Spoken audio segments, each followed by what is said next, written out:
This is an account of something that happened to me years ago.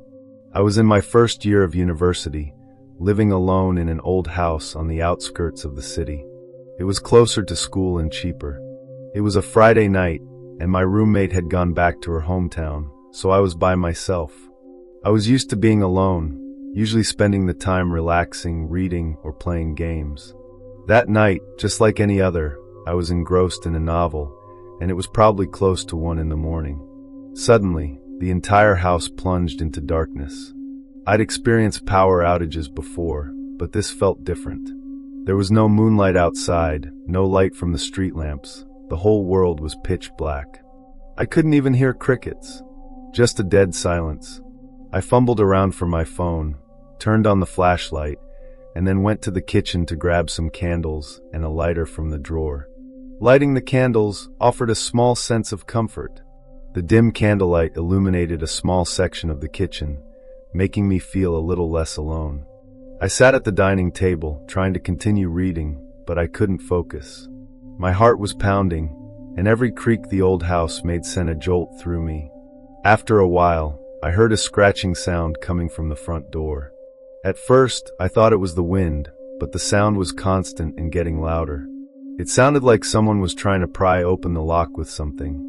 My stomach churned. I'm not one to imagine things, but I knew that wasn't the wind. I picked up my phone, ready to dial 911. The scratching stopped. I held my breath, hoping to hear the person walk away, but then I heard a soft click. The door opened. I froze, not even daring to breathe. I saw a dark silhouette flash through the crack in the door, and then the door quietly closed again. My heart was pounding like it wanted to burst out of my chest. Someone was inside. I grabbed the closest dining knife and hid under the table. The candlelight cast flickering shadows in the kitchen, making everything look distorted. I heard footsteps, slow and deliberate, moving from the living room towards the kitchen. Each step was like a hammer blow to my nerves. I could feel their presence just a few feet away. They stopped at the kitchen doorway, and I could feel their gaze sweeping across the room. Then, I heard a low grunt, followed by the sound of a kitchen drawer opening. I heard metal utensils clinking. What were they looking for? I gripped the knife tightly, sweat dripping from my forehead. I didn't know if I should run or stay hidden and hope they'd leave. Suddenly, the beam of my phone's flashlight swept across the edge of the table, shining directly on me. I snapped my head up and saw a pale face with dark, black eyes. The person was wearing a hoodie and a white mask. In their hand, they held one of my kitchen knives, its blade gleaming in the candlelight. My scream caught in my throat. I realized they had known I was there the whole time. They were just playing with me. They raised the knife. I kicked out with all my might, knocking a chair over with a loud crash. I stumbled to my feet and bolted for the back door. I heard their footsteps chasing me from behind. I burst out the back door, running barefoot across the yard. It was too dark to see anything, but I could hear them getting closer behind me. I ran to my neighbor's door, pounding on it frantically while screaming. Lights came on, the door opened, and my neighbors looked at me with confused expressions. I pointed towards my house, babbling an incoherent explanation. The police arrived quickly and searched the house. They didn't find anyone, but they did find a knife on the living room floor, my dining knife. They said the person probably ran when I started banging on the neighbor's door. They also pointed out that there were no signs of forced entry on the front door. The latch had simply been pushed open. The person probably knew the door was already unlocked. Since then, I haven't been able to stay in my house alone, especially during a power outage. Every time I hear a sound in the house, my heart races. I know it wasn't my imagination. That person was real. They were in the same room as me, in the dark, and I had no idea. I always wonder who they were and what they wanted from me. What disturbs me most is that I'll never know if they'll come back.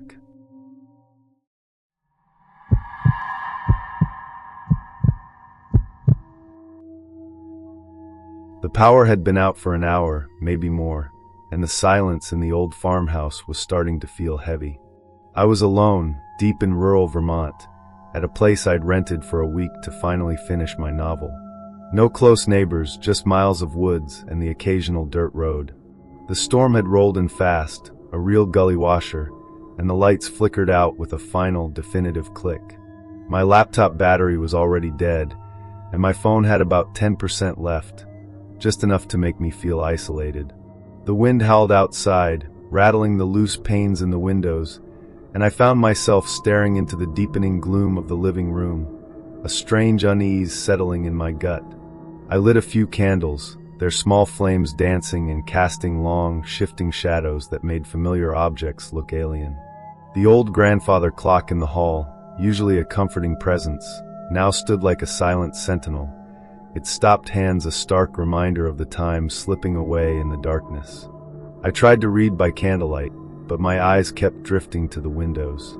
Every creak of the house, every gust of wind seemed amplified. Then I heard it, a faint tapping sound, coming from the back of the house near the kitchen. It wasn't the wind, not a branch. This was distinct, rhythmic, like fingernails against glass. My heart gave a little jolt, and I held my breath listening, but it stopped as quickly as it started. Just my imagination, I told myself, nerves playing tricks. A few minutes later, the tapping started again, louder this time, and unmistakably coming from the kitchen window. I pushed myself off the couch, my legs feeling heavy, and slowly walked towards the sound. Each step on the old floorboards felt deafening in the silence. As I got closer, I could make out a faint outline pressed against the glass, barely visible in the dim light. It was a face. Not a normal face, though. It was elongated, almost stretched, with eyes that seemed too large, reflecting the candlelight in a way that made them glow with an unsettling intensity. My breath caught in my throat. I couldn't move. The tapping continued, insistent, slow. Then the face smiled. It wasn't a friendly smile. It was wide, unnatural, stretching further than any human mouth should.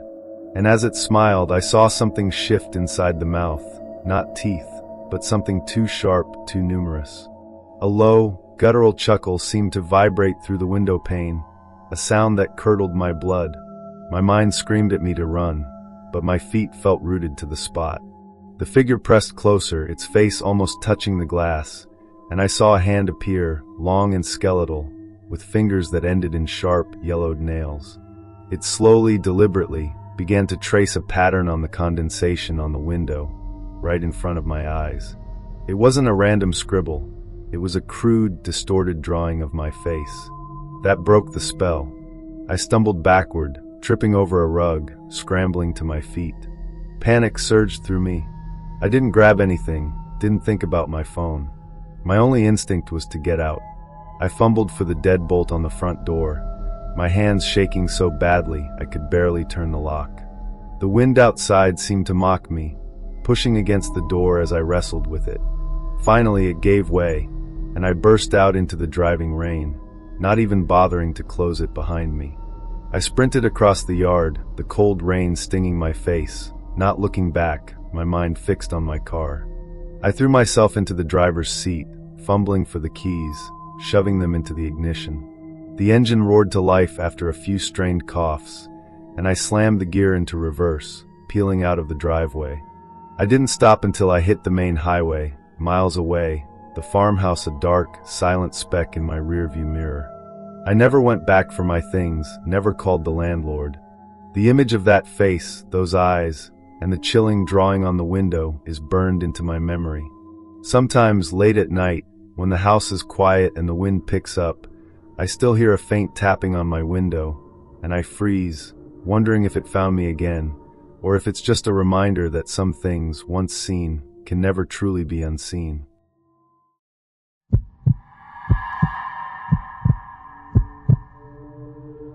To this day, I can't recall every single detail of that night. My memory of it is like a burned-out film reel, leaving only fragmented, flickering images of darkness and my own screaming. But the cold, gnawing fear, that stayed. It dug itself into my bones, and it's never left. It was my 3rd month as the night administrator for the Municipal Archive Library. The job was almost absurdly quiet. Most nights, I was the only living soul in the entire building, accompanied only by the silent, sleeping history packed onto the shelves. It was a typical late autumn night, with a fierce wind howling outside and rain lashing against the old windows, making them rattle in their frames. Around 1 in the morning, following a deep rumble of thunder, the building's lights flickered once, then died with a heavy thunk. The emergency lights barely lasted 10 seconds before they too sputtered out, plunging me into absolute darkness. The silence that followed was total, broken only by the sound of the storm. I sighed and fumbled in my desk drawer for the backup flashlight. Power outages were common in this old part of the city. All I had to do was go down to the basement and flip the manual switch on the backup generator. I gripped the flashlight, its beam cutting a nervous path through the oppressive dark. The towering shelves loomed on either side of me like silent, hulking beasts. As I made my way towards the basement stairwell, I caught a strange smell. It was faint, almost lost in the musty scent of old paper and damp air from the rain. It was hard to place a sort of sweet, rotting odor like spoiled fruit, but with a faint metallic undertone of rust. I wrinkled my nose, assuming a pipe had probably backed up because of the storm, and didn't think much of it as I continued on. When I reached the basement entrance, I froze. The heavy iron door, which led to the archives below, was ajar. I stopped dead in my tracks. I knew with absolute certainty that I locked that door first thing every single shift. It was a strict rule. The basement held sensitive old records, and no one was allowed down there without clearance from the senior daytime staff. My heart gave a painful thud against my ribs as a powerful sense of wrongness washed over me. I held my breath, listening, but heard nothing over the storm. I told myself I must have forgotten, that I was just tired. Pushing the heavy door open, I swept the flashlight beam inside. The basement was a mess. Several archive boxes had been ripped open, their contents strewn across the floor. My first thought was a break-in, but there was nothing of monetary value down here. Just old paper. As I was about to back out and call the police, I heard a soft click from the hallway behind me. I spun around, whipping the flashlight beam back the way I came. The corridor was empty, but for some reason, that sweet, rotting smell seemed stronger now. I immediately pulled the iron door shut, fumbling with the lock until I heard it bolt. My skin was crawling. Forgetting all about the generator, my only thought was to get back to the main floor security office and use the emergency phone. I forced myself into a fast walk, constantly sweeping the flashlight beam around me. As my light cut across the main reading area, I saw him. He was standing at the far end of a bookshelf, half hidden in the shadows, perfectly still. It was a man, impossibly tall and rail-thin, dressed in a soaking wet, ill-fitting suit. His head was bowed, his face obscured by the darkness, but I could see his mouth. It was stretched into a grotesque, unnaturally wide grin, like a cheap clown mask. My blood turned to ice. He wasn't staff. All visitors had left hours ago. Who was he? How did he get in? Before I could even process the thought, he moved. He didn't run. He just started walking towards me in this bizarre, jerky, slow-motion gait, as if each step was timed to some unheard rhythm. His limbs swung at odd, exaggerated angles, like a marionette being controlled by an unseen hand. In an instant, pure animal terror overrode all logic. I screamed and ran. The moment I did, the footsteps behind me exploded from that strange, slow walk into a heavy, frantic, pounding pursuit. I scrambled blindly towards the main lobby, tripping over a chair in the dark and slamming my knee into the hard floor. I ignored the pain, crawling for a second before getting back to my feet and running again. I could feel him right behind me, that sickeningly sweet smell enveloping me like a shroud. I didn't dare look back, terrified that I would see that grinning face right at my shoulder. Just as I reached the main exit, a cold, wet hand clamped down hard on my ankle. I shrieked and fell, and as I hit the ground, I twisted and shone the flashlight back. The beam landed right on his face. It was bloodless white, and his eyes were just dark, empty sockets. And inside that impossibly wide, grinning mouth, there were no teeth. Just a black, gaping void. He started dragging me back into the darkness. I kicked wildly with my free leg, flailing at his hand, his face, anything I could reach. I don't know what I hit, but I felt my foot connect with something solid, and he let out a sharp, inhuman shriek. His grip loosened for a split second. It was all I needed.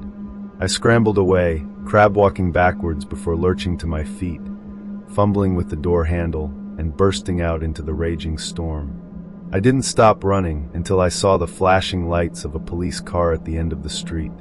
The officers went back with me and searched the entire library. It was empty. The man was gone. They checked every door and window. None had been forced. It was as if he had simply vanished. But then they found two things. First, they discovered that the backup generator in the basement hadn't malfunctioned. The main breaker had been manually thrown from the inside. Second, buried in the pile of scattered documents in the basement, they found an old photograph that didn't belong to the archive. It showed a smiling family, posing in front of the library decades ago. On the back, written in faded ink, were 3 words: "We're home." I never went back to that library. To this day, I don't know who or what that man was. But sometimes, when it rains hard at night, I can still smell it in the air. That faint, sweet, rotting scent. And I feel like he's still out there, somewhere in the dark, just smiling, waiting.